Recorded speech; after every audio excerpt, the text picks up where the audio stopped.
বিরতির পর স্বাগত সংবাদের বাকি অংশে। আবারও বাংলাদেশ প্রসঙ্গ। ইকরা ইন্টারন্যাশনালের উদ্যোগে বিয়ানীবাজার ও গোলাপগঞ্জ উপজেলার 2 শতাধিক পানিবন্দী মানুষের মধ্যে ত্রাণ সামগ্রী বিতরণ করা হয়েছে। বুধবার ইকরা ইন্টারন্যাশনালের বাংলাদেশ চ্যাপ্টারের কর্মকর্তারা উপস্থিত থেকে বন্যা দুর্গত অসহায় মানুষের হাতে ত্রাণ সামগ্রী তুলে দেন।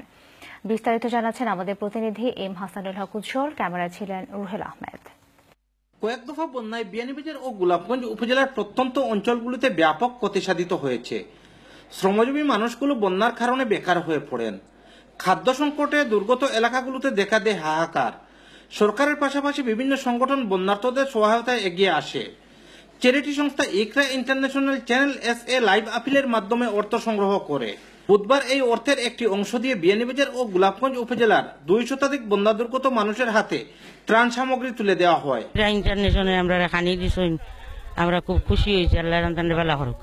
1 বস্তা খানি পাইছি, আল্লাহ তান্তানে ভালো করুক, আল্লাহ সুস্থ রাখুক। ইকরা ইন্টারন্যাশনাল এর কর্মকর্তারা জানান, শুধু বিয়ানীবাজার গোলাপগঞ্জ নয়, সিলেট ও মৌলভীবাজার জেলা ছাড়াও কক্সবাজারের বন্যা দুর্গতদের মধ্যে ত্রাণ সামগ্রী বিতরণ করছেন সংস্থাটির প্রতিনিধিরা।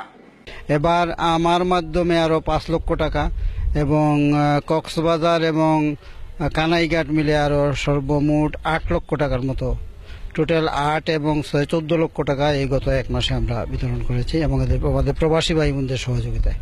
প্রবাসীদের সাহায্যটা নিয়ে এসেছি এবং সঠিক জায়গায় আমরা নিয়ে এসেছি।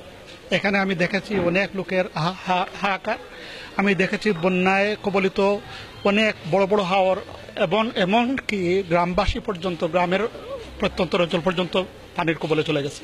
ইকরা ইন্টারন্যাশনাল এর এই উদ্যোগ অসহায় মানুষের মুখে হাসি ফুটিয়েছে উল্লেখ করে মুড়িয়া ইউনিয়ন পরিষদের চেয়ারম্যান এরকম উদ্যোগ অব্যাহত রাখার জন্য প্রবাসীদের প্রতি আহ্বান জানান। আজকে এই বিপদের সময় যে ওনারা যে তাদের অনেক কষ্টার্জিত অর্থ দিয়ে আমাদের ইউনিয়নের গরিব দুঃখী বন্যায় বাসমান লোকদেরকে যে সাহায্য সহযোগিতা করেছেন, আমি এজন্য সবার কাছে কৃতজ্ঞ। ত্রাণ সামগ্রী বিতরণকালে উপস্থিত ছিলেন ইকরা ইন্টারন্যাশনালের বাংলাদেশ চ্যাপ্টারের চেয়ারম্যান মুক্তাবিস উন্নুর, পেট্রন আব্দুল কুদ্দুস ইসমাইল, শেওলা ইউনিয়ন পরিষদের চেয়ারম্যান জহুর উদ্দিন, মুড়িয়া ইউনিয়ন পরিষদের চেয়ারম্যান আবুল খায়ের সহ আরো অনেকে। এম হাসানুল হক উজ্জ্বল, চ্যানেল S নিউজ, সিলেট।